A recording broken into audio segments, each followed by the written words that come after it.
Have you ever truly sat with that feeling of profound, aching loneliness? Not the simple loneliness of an empty room, but the deep inner void, that sense of being utterly alone in the world, even when surrounded by people. It is from this place, isn't it, that so many of our most urgent questions arise. I am often asked a question, a very human question that perhaps you too have asked yourself in the quiet of the night. Is it necessary to marry in life? What is this physical relationship between man and woman? It is a strange question when you think about it. If I were to put this question back to you right now, what would you say? Is it necessary that I, the speaker, should marry? Your answer would probably be a polite dismissal, wouldn't it? Do what you want to do. Why bother me with it? It's up to you. But you see, the question exposes something so much more complex, so much deeper than a simple personal choice, because it touches the very root of our desire for relationship. We all want companionship. We all feel the biological, sexual necessity for relationship. And perhaps most urgently, we all want somebody on whom we can rely. We crave a person in whom we can find security, in whom there is a sense of comfort and support. Because the truth is, most of us feel we cannot stand alone on our own 2 feet. Life is vast. It is often troublesome and chaotic, and we are frightened. We are frightened of the uncertainty, frightened of our own emptiness, and so we say, I must marry, or I must have a girlfriend, I must find a partner, I must have somebody with whom I can be at home. But have you found that, have you ever truly been at home with anybody? Or is it that we are never really at home with another because we are perpetually living inside our own heads, trapped within the noisy, narrow corridors of our own thoughts, our own problems, our own ambitions, our own secret fears and desires? We are not meeting another human being. We are meeting them through the screen of our own needs. This isn't just about marriage, is it? Look at the world you have built, this culture of 1 billion distractions. You have social media, where you don't just seek one companion, you seek thousands of followers, thousands of likes and shares to validate your existence, to tell you that you are not alone. This desperate need for a follower is the very same psychological hunger that drives one to seek a partner, because in either case we are using another to escape from ourselves. And so, in this relationship between two people, if there is not this extraordinary thing called love, what is there? Let us be brutally honest with ourselves. You use her, and she uses you. You exploit him, and he exploits you. This isn't a cynical statement.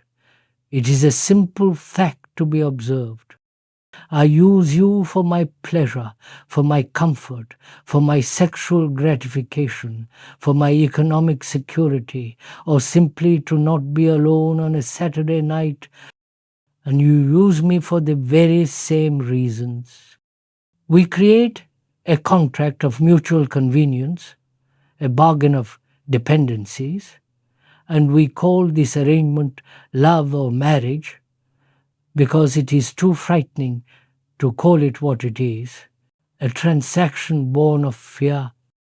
So the question is not merely should one marry. The real question is about this whole complex problem of living together not just with two people, but living together with all of humanity, with your neighbor, with your boss, with your family. Living together as a family seems to give you a certain security, a certain safety. So you build a wall around that small unit. But this very act of creating a safe inward circle immediately creates an unsafe outward world. And you extend that pattern, don't you? The family extends to the group, to the community, to the state, to the nation.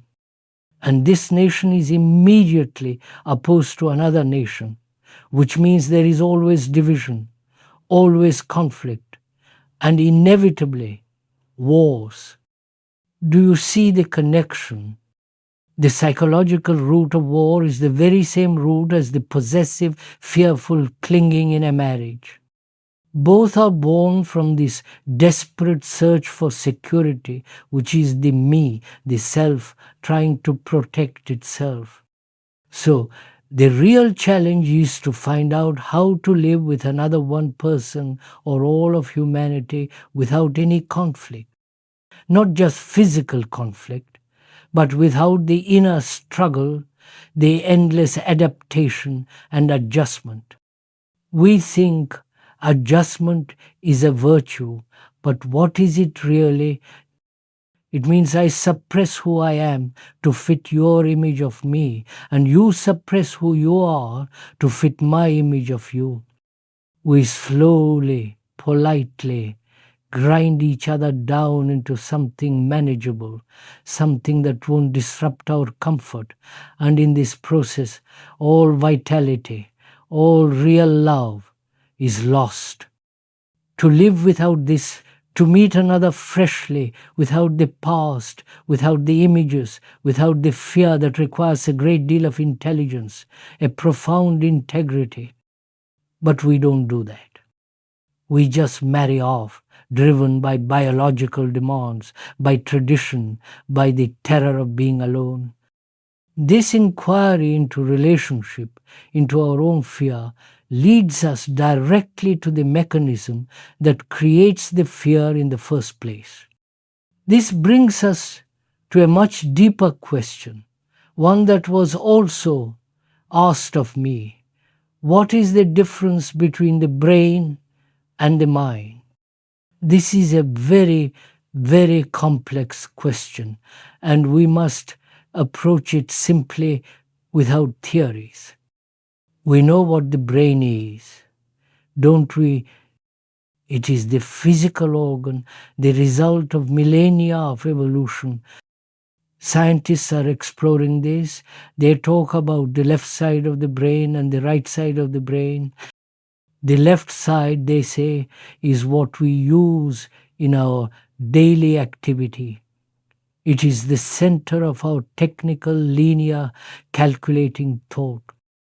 It is the part that goes to the office, that learns a skill, that worries about the bills. And the right side, they suggest, is not operating fully, that it is perhaps more intuitive, more acute, more aware of the whole, rather than just the parts. But this is all still the brain. What I am saying is that the brain is the center of all our action and reaction, of all our sensory responses. The brain, with all its intricate pathways, contains the whole content of our consciousness. Now, what is this consciousness? It is not some vague, mystical term. Your consciousness is you. It is your belief, your faith, your skepticism. It is your name, your culture as a Hindu, a Christian, a Muslim, or an atheist. It is every memory you have, every psychological hurt, every pleasure, every pain, every agony, every struggle. Your ambition, your greed, your affection, your nationality, all of that is the content of your consciousness. Therefore, the content of your consciousness is the self. It is the me. This content may invent all kinds of wonderful ideas. It may invent a super consciousness, or a soul, or Atman, which is a Sanskrit word for the higher self, or it may imagine various heavenly states. But it is all still activity within the field of your own consciousness. Do you see this? You are your name. You are your body. You are your anger. You are your competition and your pleasure. That is the content. And all that content is the past. It is all memory, all experience, all knowledge. You are the past. Therefore, we can say that the brain is this limited consciousness with all its content. It is the machine of the known. So, we have seen perhaps that the brain is this entire limited consciousness with all its content, the pleasant and the unpleasant, the ugly and the beautiful, the constant grinding struggle. This is the field of the me, the field of the past. Now, I'm going to say something that may sound strange, something scientists are not saying, but something you must investigate for yourself. Please do not accept what I say. You must doubt it, question it, inquire into it with all your being. The speaker, I, may be entirely wrong, but this is what I see. The mind is something totally separate from the brain. The mind is outside the brain. The brain, with its centuries of conditioning, its fears, its ambitions, its tiny self-centered anxieties, is one thing. And the mind, which is limitless, vast, and untouched by time, is something entirely different. The brain, with all its content, with its struggles, its pain, and its fleeting pleasures, can never, under any circumstances, know or understand the beauty of love. What the brain calls love is attachment, it is pleasure, it is dependency, it is jealousy, it is possession, all of which is conflict. But love that is limitless, that is not caught in the I love one person only trap, love that is vast and unpolluted, the brain cannot comprehend it. It is too small. The brain, with all its confusion and misery, cannot hold this immensity. Only the mind, which is limitless, can be alive to that quality. This then brings us to the real question, which the questioner did not ask but which is implied. What is the relationship then between this limited brain and that limitless mind? This is the central issue of our entire life. The brain, as we said, is limited, not just because it is physical, but because it is made up of all kinds of separate, fragmented parts. It is broken up, and therefore it is in a constant state of struggle. I am a husband, a father, an Indian, a philosopher, an artist. I am my ambition, I am my failure. Each of these is a fragment, and these fragments are always at war with each other. This is the state of our brain, whereas the mind is totally, completely out of that category. It has no parts, it is not fragmented, it is whole. So, what is the relationship? I will tell you, there is a relationship only when the brain becomes completely free, if that is at all possible, from all the content of its own memories. This requires a great deal of passionate inquiry, a profound sensitivity. You see, intelligence is not of the brain. The brain has cunning, it has knowledge, it has skill, but that is not intelligence. The intelligence of thought, which is the brain's activity, cannot possibly contain the limitless intelligence of the mind. Does anyone understand what I'm talking about? Perhaps not. That's all right. Let's be very, very simple. Because if one can be very simple, one can go very, very far. But if you begin with complex theories, with conclusions you have borrowed from books or from me, you are stuck right where you are. So let's be simple. Look at your daily life. You go to the office, you work, work, work, always concerned with money, with status, with getting ahead. You are trained in a certain discipline, perhaps as a lawyer, a surgeon, a businessman, an engineer, or a cook. You spend years and years learning about that one thing, studying it, investigating it, researching it. What happens to your brain through this peculiar culture we have all built and accepted? Your brain is being narrowed down, it is being limited, it becomes specialized. I have talked to scientists and they agree. A physicist spends his entire life looking at the universe through the narrow lens of physics.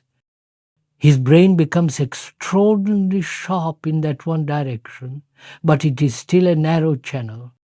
Our entire education system is built on this. Create a fragment, call it a profession, and worship it. The result is that our brain becomes mechanical. It follows a routine. It becomes small because we are so utterly concerned with ourselves, always living in a very small, dark area of I like and I dislike, my pain, my sorrow, my pleasure, my fulfillment. This is the prison of the known. The mind, however, is something entirely different. You cannot possibly understand or comprehend the nature of that mind if your brain is limited, fragmented, and noisy. You cannot understand the limitless when your own daily life is so crushingly limited. So that is the relationship. The relationship between the brain and the mind can only take place when the brain is utterly free from its own content. What does this mean? Free from its content. It doesn't mean you forget your name or your address or how to drive your car. That would be absurd, a form of amnesia. We are talking about freedom from the psychological content, freedom from the may, freedom from the ambition, the greed, the fear, the hurt, the authority, the tradition, the image you have of yourself and the image you have of another. When the brain is quiet, not made quiet by force, not disciplined into silence, but is naturally, effortlessly still because it understands its own limitation. It understands that its own movement of thought is the source of all conflict. Only then, in that silence, is there a possibility for the limitless to be. The brain, when it is still, is no longer the prison of the me. It becomes an immaculate instrument, a receiver for the intelligence that is not born of thought. This is a very complex question and it requires much more going into, but we must move on. This leads us, naturally, to another question that I am asked, one that is deeply entangled with our search for security. What is faith? It is a simple word, but it holds the weight of empires, the blood of millions, and the entire psychological structure of our societies.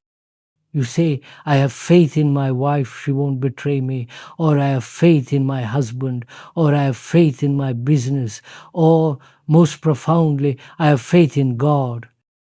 But what does this mean?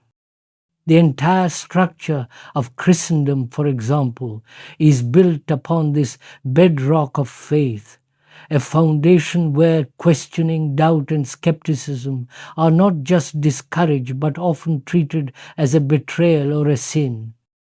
The same is true in the Islamic world, where submission to belief is central. If you have faith in God, you are told you cannot possibly allow any form of doubt to enter your heart. But in other parts of the world, in the Hindu and Buddhist traditions, doubt was historically considered one of the necessary qualities to cleanse the brain, to see clearly. So we have this immediate contradiction. And you, all of you have faith in something, don't you? You have belief. Have you ever seriously, deeply questioned your belief, your faith, and the illusions that are born from it? Or do you just accept them as you accepted your name, your nationality, and your education? The moment you have faith in something, you have put aside altogether any question of investigation. You have drawn a line and said, I will not look beyond this point. Let us look at this together very closely. Suppose I believe in God, I have faith in God. What is the root of that belief? Is it not, when you look at it honestly, based on fear? I don't know what this vast, chaotic, often brutal world is. It is immense, and I am so very small. Somebody must have created it. Somebody must be in control. And I would like to think a benevolent father figure, God, has created it and has a plan for me. That is one kind of belief born of my desire for order and protection. On the other hand, the scientist, who has a different kind of faith, faith in reason and material evidence, says there is no such thing as God, that it is all a natural growth of evolution, from a simple cell into the extraordinarily complex cells of the human brain. So, why do we have faith? Isn't it profoundly restricting? Doesn't it narrow down the mind, limiting its capacity to see what is true? And most obviously, doesn't faith divide people? The Christian faith is opposed to the Islamic faith, which is opposed to the Hindu faith. You may not even have faith in a God. You may have faith in your nation, which is just another more primitive form of tribal belief. You have faith in your political party, in your ideology, in capitalism, in communism, in progress, or in technology's power to save us. And these faiths are in constant bloody conflict. Your faith requires another, an unbeliever, to give it definition. This is why, you see, another complex question is involved in this. Why do we have ideals? An ideal is just faith projected into the future. The entire communist world was based on the theoretical supposition of Marx, Lenin, and Stalin. They became the new gods, and their books became the new Bibles. They believed in a future utopia, and in the name of that ideal, in the name of that faith, they were willing to sacrifice millions of actual living human beings in the present. And are you any different? Christians believe in what the Bible says, Muslims in the Quran, and you, perhaps with your Gita or Upanishads, You are all absorbing what the books say, what the authorities say, but you never for yourself question the whole entire thing. Why not? Because the moment you truly question, the moment you allow real doubt to enter, you have to rely on yourself. You are left alone without your crutches. And therefore you are frightened. It is so much easier, so much more comfortable to have faith in something illusory, something that doesn't actually exist as a fact in your life, but only as an idea, an invention of thought. Thought has invented your gods, your rituals, your heavens and your hells, and then you worship these inventions as something sacred. But if you know for yourself that I have to understand my own life, I have to see if it is possible to bring about a great radical revolution in the very way I live, think, and act, then you have to start from where you are. You have to start with the actual, not the ideal. You have to start with your own confusion, your own sorrow, your own fear. But if you have faith in something, if you are looking to an outside agency, a belief, or an ideal to save you, you are living in an extraordinarily illusory world, a gilded cage of your own making. From this prison of faith, this illusory world we have built to comfort ourselves, we are faced with an even deeper problem. I am asked, if human consciousness is one, how is it that one person is happy and the other is unhappy? And combined with this, the most urgent and practical question of all. You say thought is me. Please show me how. Let us first look at this idea of happiness. Are you happy? And why do you think another is unhappy? You might be born rich, perhaps your grandparents left you a factory or a business, and you are quite comfortable, quite satisfied with your life, and you call this happiness. And another is born in a tiny, squalid village, uneducated, toiling day after day on a piece of earth that is half the size of this hall, working just to survive. He is unhappy, or perhaps he doesn't even have the luxury to think about happiness or unhappiness. He is just caught in the grind of survival. So, does your happiness depend on circumstances, on your work, on what you are doing, or on your satisfaction in doing something? We must be very clear about what we call happiness. For most of us, happiness is synonymous with satisfaction. I am satisfied in doing something and I feel very happy about it. I am not satisfied and I am very unhappy. So I am in constant pursuit of satisfaction, which means I am seeking gratification, and I believe that if I can just find enough gratification, I will be happy. But is that it? Or is happiness, like love, something entirely different? Is it perhaps a byproduct that comes and goes, something that cannot be pursued, and therefore is not very important in itself? The real point is not why one is happy and one is unhappy. The man who is happy with his wealth and the man who is unhappy with his poverty are both caught in the very same structure of consciousness. They are both measuring, both wanting, both caught in the opposites of pleasure and pain.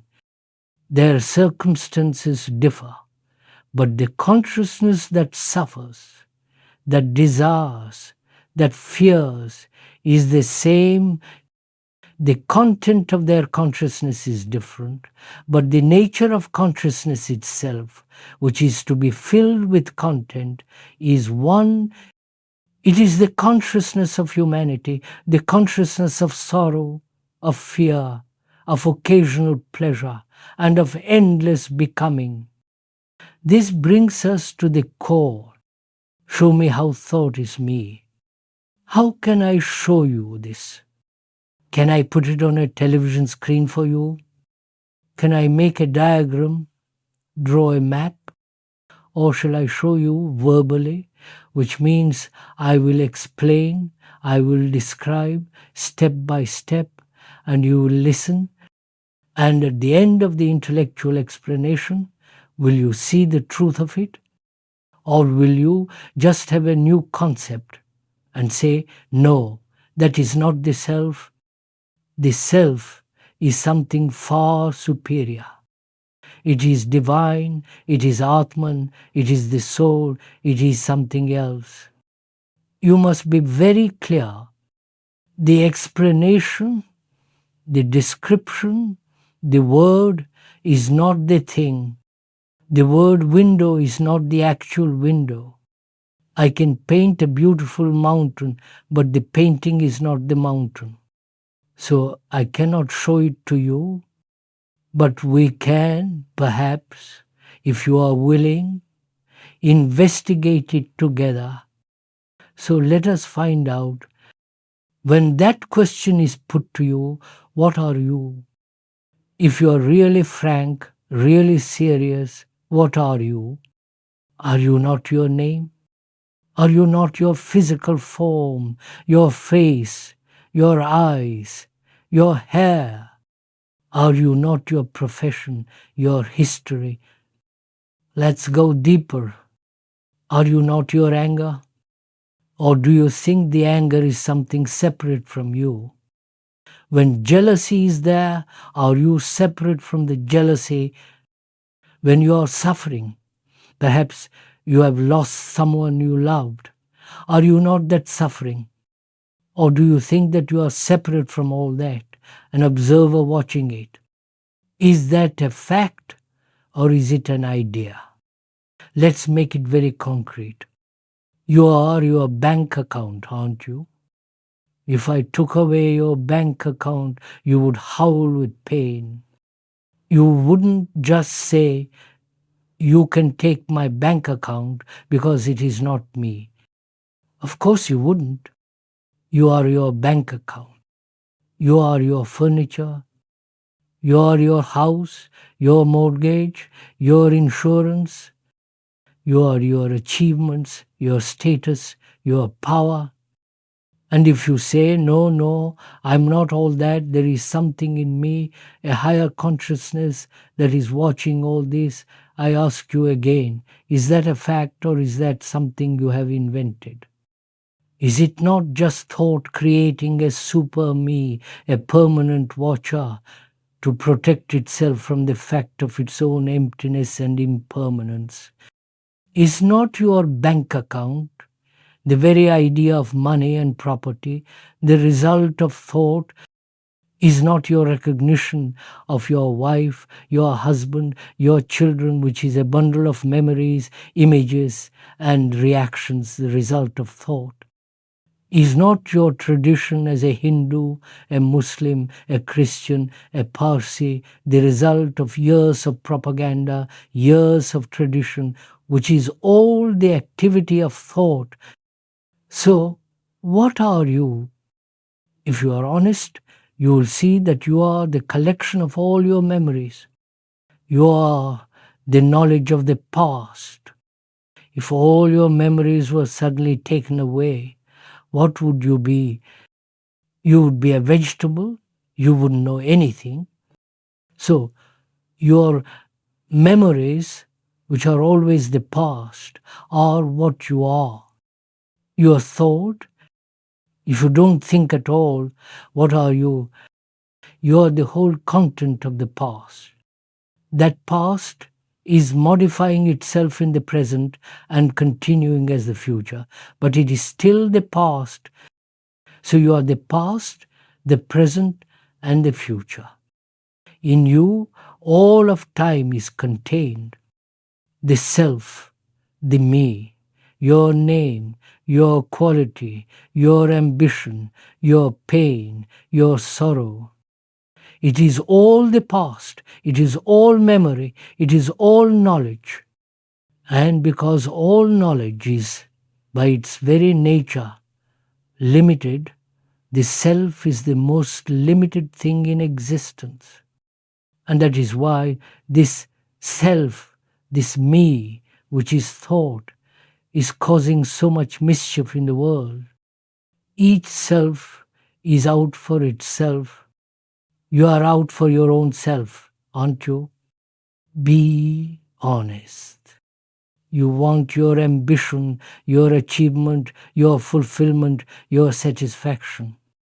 And this self is separative, it is divisive.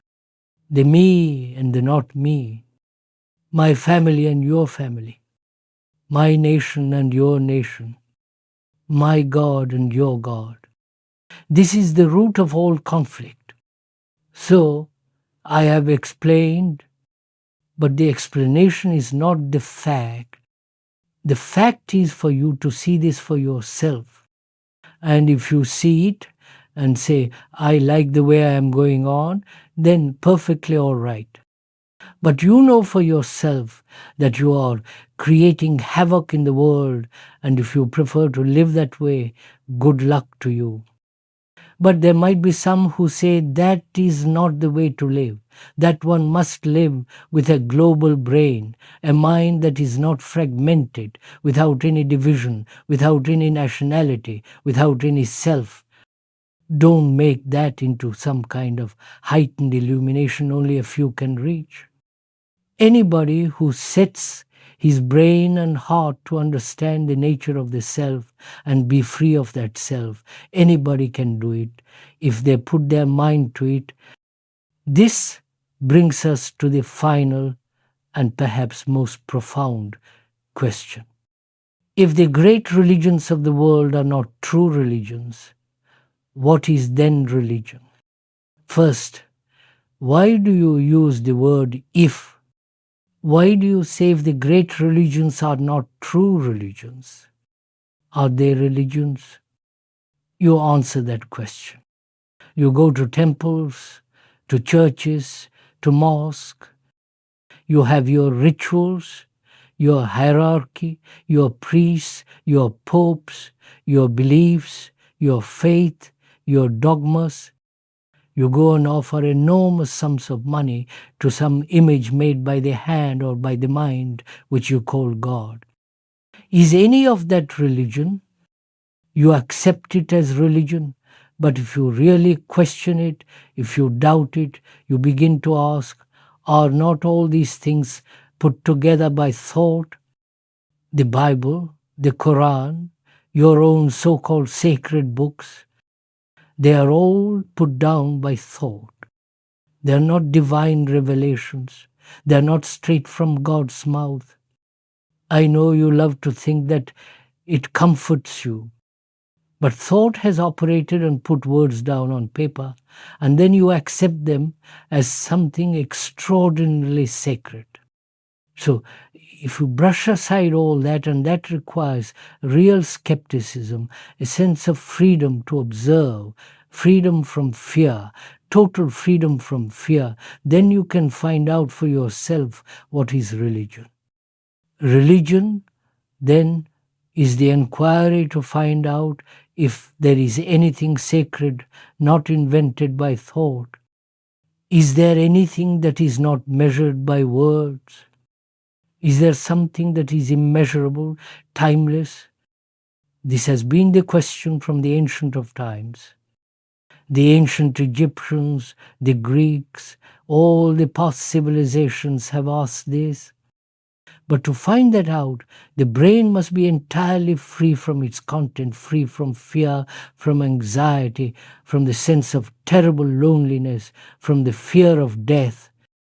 Because thought, as we saw, is a material process, and whatever it invents is not sacred, it is still part of the material world, the world of the known.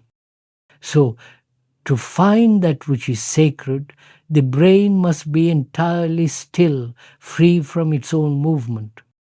Then only, perhaps, will you find out what is truth, What is that which is nameless? That surely is the highest form of religion. Thank you for walking this path with me today. If these questions resonate with you, if this inquiry sparks something, please like the video and subscribe to the channel. There is much more to explore together